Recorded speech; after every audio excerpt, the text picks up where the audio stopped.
Hey everyone, Brandon and Brady here today. Today we're going to talk to you about some nuance of what the scapula is doing during the back squat. Now this isn't going to be a video where we just say use your lats better or brace better. We're actually going to show you some of the action that's happening and some of the faults that are occurring that you may not actually realize or that are due to your actual scapula or how that is influenced in your actual bracing strategy. So what we're looking at here is we'll get the bar on Brady's back.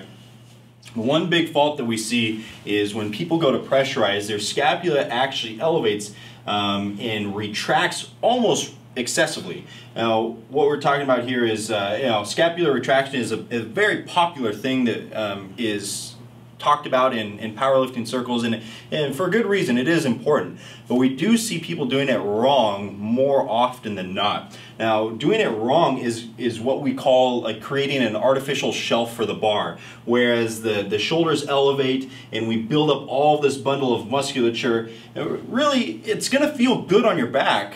It's going to feel like the bars may be weighing a little bit less on your back because you're creating a lot of artificial stability by just bunching your musculature up. But what we're losing here is a disconnect from this entire structure into our actual bracing, into our actual hips. So anytime that scapula elevates, it's almost going to be followed by an excessive extension in the spine and the rib cage flare. So if this pops up, it's almost inevitable for this to kick out. And if that happens, we're going to have a ton of issues happen through the entire duration of the squat. So instead of bunching all of your musculature up to create an artificial shelf, one, learn how to actually stabilize the bar with your musculature in terms of contractions, and two, we want to actually use that scapula and think about depressing it.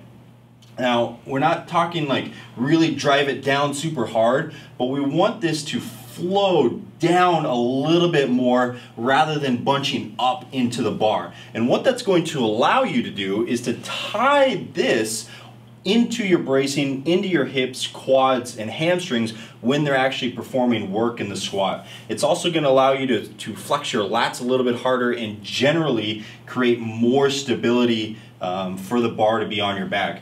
If you're used to popping this up and really elevating the bar on your back, it's probably going to feel awkward, maybe even like the bar is going to roll off your back. If it does, I would highly recommend moving the bar up a little bit just to start with.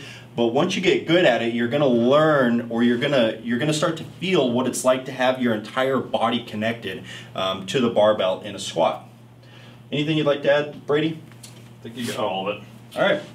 So what we're talking about here is retraction is not bad, excessive retraction is bad, and excessive elevation is bad. Think about depressing your scapula and almost, in a sense, protracting it, but not really. That's just kind of the way I like to think about it, almost flaring out while you're receiving the bar. Yeah. Other cues you can think of is bending the bar over your back, but we don't use that as often because you get a lot of the same things you see at the bench press where people are focused on doing it with their hands. You want to just be creating that tension downward with your lats. And you will have some retraction, but you just don't need to be excessively pulled together. Yep. All right. Brandon and Brady signing out.